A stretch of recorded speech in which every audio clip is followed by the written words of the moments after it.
Olá, meus queridos amigos e minhas queridas amigas. Muito bom dia, muito boa tarde, muito boa noite, dependendo do horário que você esteja aqui assistindo a esse conteúdo, a essa aula. Hoje, uma aula prática sobre como que fica, né, o ingresso do veículo no inventário. O ingresso de um veículo que teve a perda total, cujo o segurado veio a óbito, né, com a decorrência desse sinistro, dessa perda total. Como que fica o veículo que é conduzido durante o inventário? Então, hoje, eu vim aqui, dediquei um tempo para tirar essas dúvidas práticas sobre essa questão no processo de inventário. O que eu reparo e que é muito comum as dúvidas lá no meu Instagram é quando o profissional tem que pegar o direito material, o bem, e incluir esse bem no inventário. Como que eu incluo ele? Eu devo incluir ele? Qual é o rol desse bem? Como que eu declaro o imposto desse bem? Então, tudo isso é o que vem gerando dúvida aí nos procedimentos de inventário. E hoje eu vim aqui para a gente tratar essa questão do seguro do veículo, da perda total, quem vai receber essa quantia, ela entra no inventário, ela não entra. Então, hoje, nós vamos estudar essas questões aqui nessa nossa aula. Eu me chamo Priscila Fernandes, eu sou advogada no direito das famílias e sucessões e já atuo aí no mercado há 16 anos. Então, vamos trazer conteúdo aqui, né? Vamos começar aqui com o nosso slide. Deixa eu buscar ele aqui. Olha lá, o foco central aqui da nossa aula é como que fica um veículo que foi determinada a perda total e o seu inventário. A dúvida é, Priscila, eu incluo esse veículo ou não? Né? O que eu faço com esse veículo? E aí a gente vai estudar aqui. A gente já ingressa com essa questão, né, que eu sempre trago na maioria das minhas aulas, eu estou revendo esse esquema gráfico. Na maioria das minhas aulas, eu estou voltando nesse esquema gráfico para que fique muito bem lá na sua mente. Como que fica essas questões do que vai incluir ou não no inventário. Lembrando aqui, pessoal, que essa aula se destina aos advogados, aos colegas, né? Então, se você for uma pessoa que não é do direito, mas está interessado no tema, talvez a gente aprofunde um pouco aqui e você fique meio perdido. Então, vamos lá, meus amigos, vamos começar aqui. Quando alguém falece, né, para que esses bens que o falecido constituiu em vida não fiquem acéfalos sem titularidade, o ordenamento jurídico brasileiro importou lá da França o princípio de seis-in. Esse princípio ele significa o quê? Que por uma mutação automática e subjetiva, todo o patrimônio do falecido, todo aquele acervo patrimonial vai ser transferido para os sucessores, para os seus herdeiros. E aí, se for mais do que um herdeiro, vai se formar o quê? O condomínio pró-indiviso. Então, veja, meus amigos, que esse conjunto patrimonial que vai formar o que nós denominamos de herança, ele vai formar essa bolona. Eu gosto de falar que a herança vai formar essa bolona. E aí, na nossa cabeça, a gente tem que encarar essa herança com todo o acervo patrimonial de conteúdo econômico deixado pelo falecido, incluindo aí suas dívidas, né? Seus bens imóveis, propriedade intelectual, dívidas, cotas empresariais, tudo que tiver ali um conteúdo econômico. Pouco importa se eu estou falando de dívida ou de bens. Bom, a herança ela forma um bem imóvel por força lá do artigo 80 do Código Civil. E aí, a gente tem que ter isso em mente. Quando alguém falece, automaticamente vai ser transferido todos os bens. E aí, quem vai responder, né, em juízo ou fora dele, vai ser o espólio do fulano de tal, dessa pessoa que faleceu. Tá bom, Priscila, qual é a relevância desse conteúdo, dessa explicação para a nossa temática de hoje? Toda. Você vai ver que a partir dessa explicação, você vai entender muitas das suas dúvidas, se você tiver aí na sua cabecinha. E aí a gente começa aqui com esse artigo, porque você deve estar confundindo assim.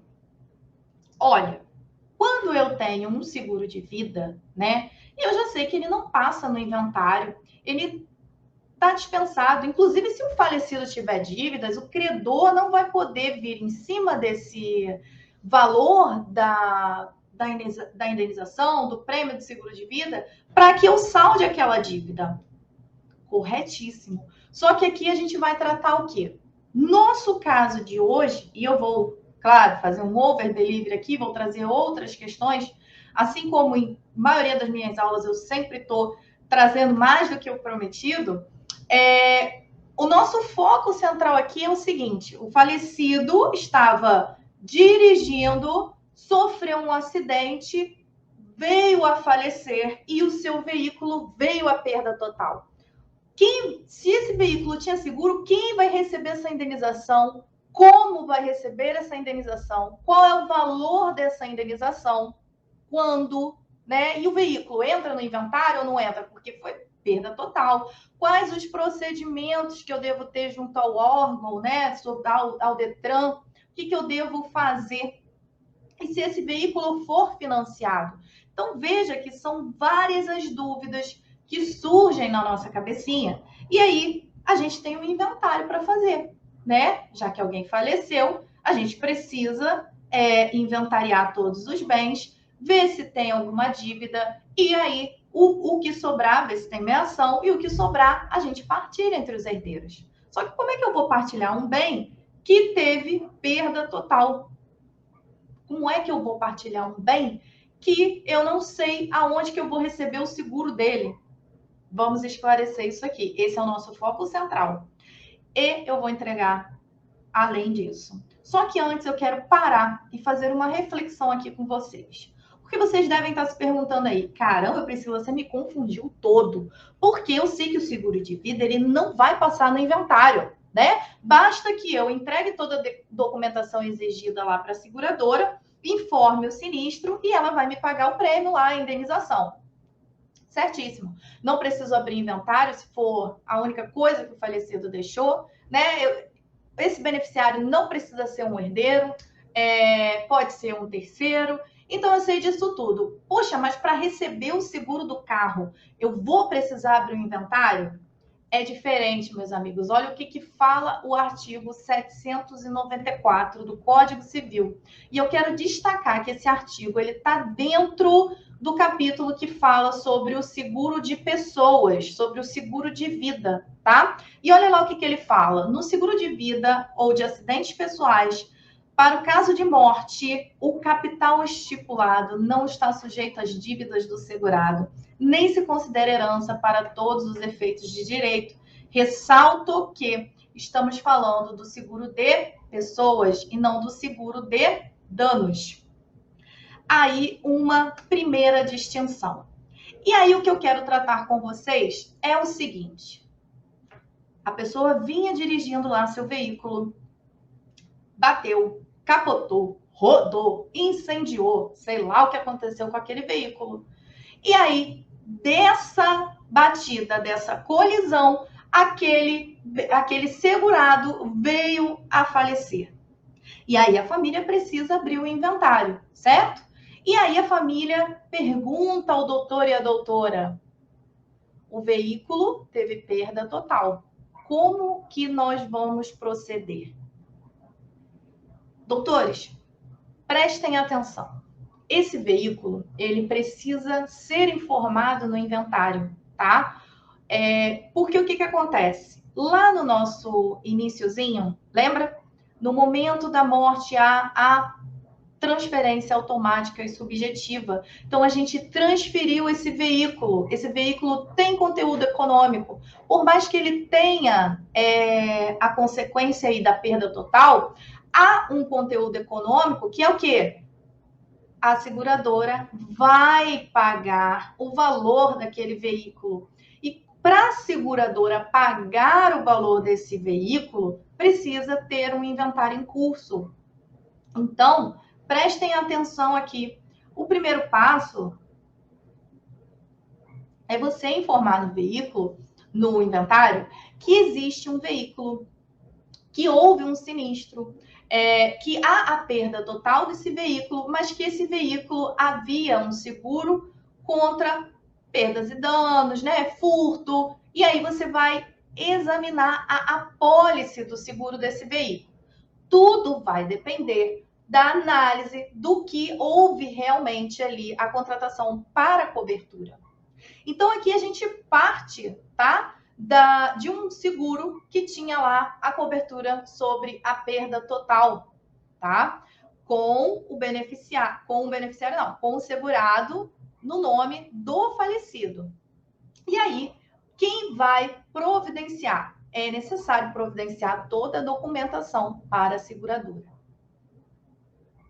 Então, o primeiro ponto aqui, o veículo entra no inventário? Entra no inventário.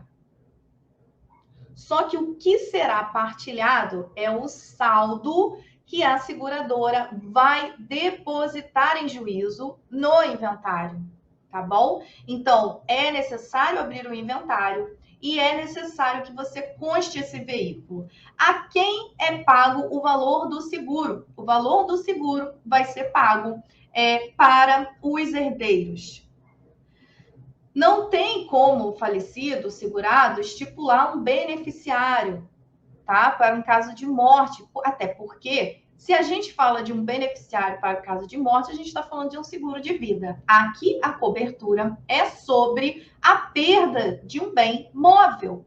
Então, para que a seguradora, para que os herdeiros recebam o valor desse prêmio, dessa indenização, dessa cobertura pactuada pelo falecido, é necessário que se faça um inventário. E vai ser através da partilha que quem vai receber o valor do seguro? Os herdeiros.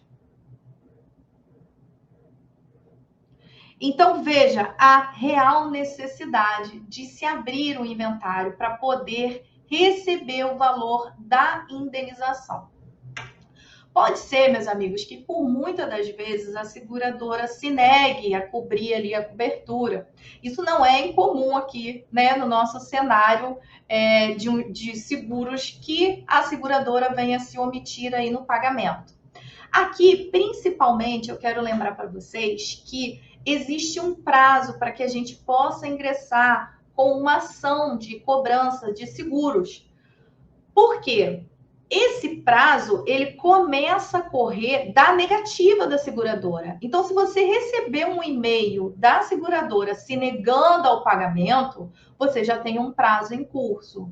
Então, fiquem atentos com essa questão. Se você precisar distribuir uma ação de cobrança para que a seguradora pague o valor da apólice, o valor segurado.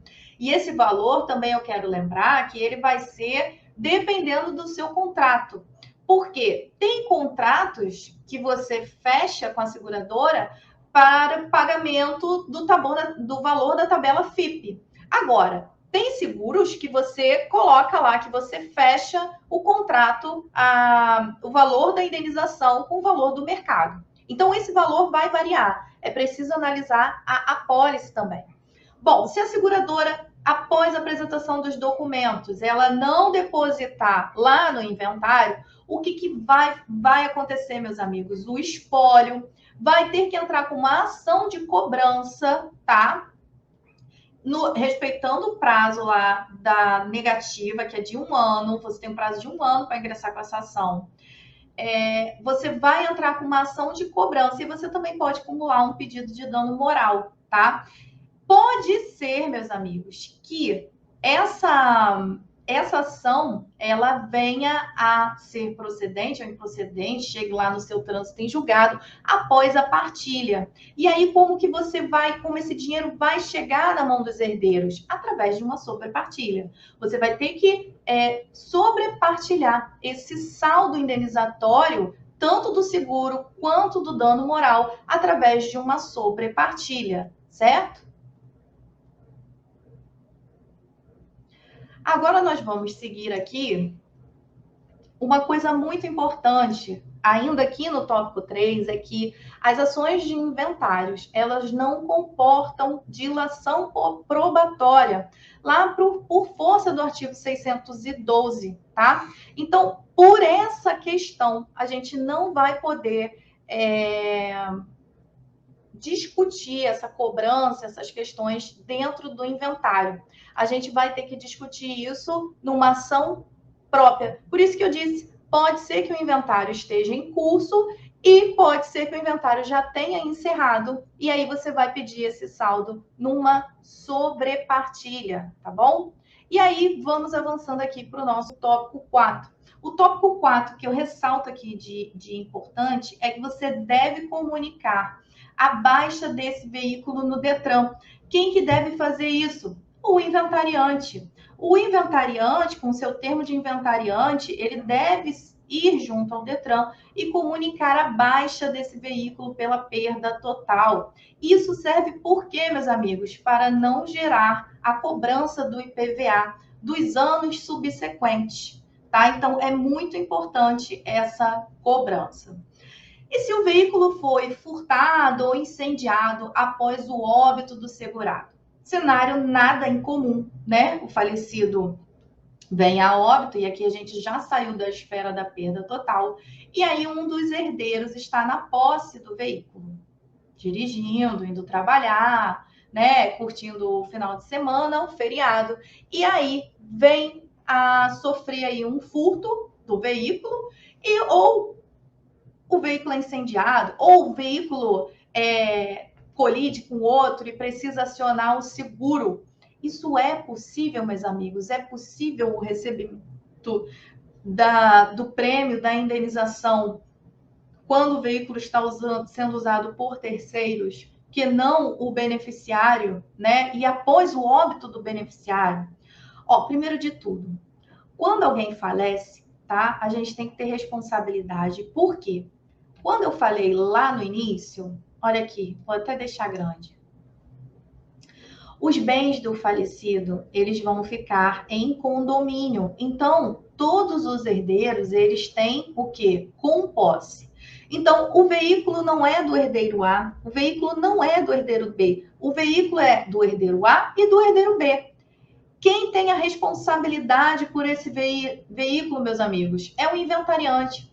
O inventariante, ele vai ser responsável por zelar, por administrar todo o patrimônio ali que envolve a herança. Então, veja, se um dos herdeiros está se utilizando do veículo e venha a ocorrer algum sinistro, o ideal é que esse inventariante comunique à seguradora o óbito do falecido e tente transferir aí, como beneficiário, o espólio. Agora, se isso não for possível, né, dependendo do contrato que o falecido firmou com a seguradora, tem que analisar a apólice. Se naquela apólice havia cobertura contra terceiros. Se naquela apólice havia cobertura para um motorista, um condutor principal, que não o segurado, né? Se existia mais do que um condutor para aquela apólice. Então, isso tudo tem que ser analisado. Se existia mais do que um condutor naquela apólice e aquele condutor é o herdeiro que veio a bater com o carro ou ter o veículo furtado na sua posse, é normal que a seguradora venha cobrir aí o sinistro. Agora, se não, eu quero destacar aqui com vocês, na temática dos inventários, que inclusive o inventariante pode aí sofrer a perda de remoção, né, por não administrar os bens do espólio com prudência, né, deixar negligenciar que o veículo fique na posse ali de apenas um herdeiro e venha a causar deteriorar um dos patrimônios ali da herança, tá?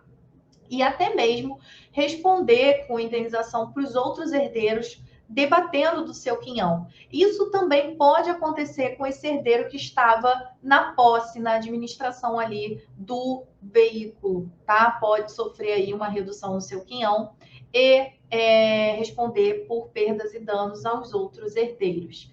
Então, meus amigos, o que mais que a gente precisa saber? Se esse bem estiver financiado, não tem problema nenhum. Se a gente está lá no cenário da perda total, né? E o falecido, no momento da morte, ele vem a falecer dentro do veículo, nossa, é muito falecido, falecer. Então, assim, se o falecido está dirigindo, bate com o carro, morre, né? E esse veículo está financiado, o que vai acontecer com esse seguro? Primeiro, vai ser quitado todas as parcelas lá para a financeira. Quita-se todas as parcelas, apura-se se tem multa, apura-se se tem IPVA em aberto e quita todas essas dívidas. O saldo remanescente vai ser depositado no inventário para possível partilha lá no finalzinho do inventário, tá? Que mais eu quero destacar aqui para vocês? Tem uma questão que é importante. Por que a gente incide o veículo no inventário? Porque, na verdade, meus amigos, no lugar do bem do veículo vai entrar dinheiro, né? Se aquele veículo tivesse segurado, vai entrar dinheiro. E é sobre esse dinheiro que vai entrar que vai ser calculado o imposto de transmissão.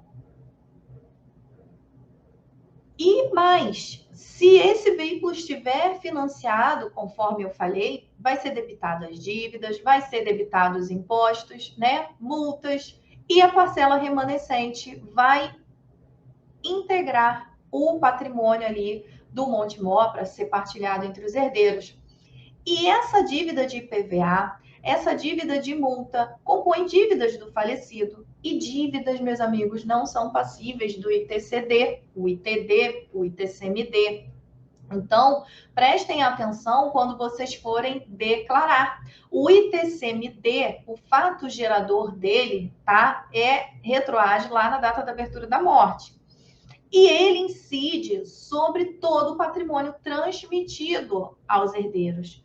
As dívidas, elas são quitadas ao longo do inventário. Então, ela não vai incidir sobre o ITCMD. E ela não vai... A ameação também sobre esse veículo não vai incidir para fins de tributação do ITCD, tá? Então, gravem isso.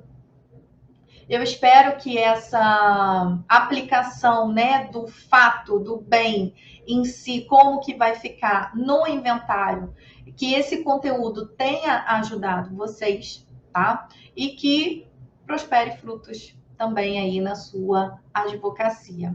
Pessoal, eu me chamo Priscila Fernandes, eu tô lá no Instagram, tá? No Priscila Fernandes ADV. Queria agradecer a presença de todos vocês que ficaram aqui até o final. Dúvidas, vocês podem me encaminhar lá no meu Instagram, que eu demoro um pouquinho para responder o direct, mas eu não deixo ninguém sem resposta, certo? Então, até o próximo vídeo aqui para vocês.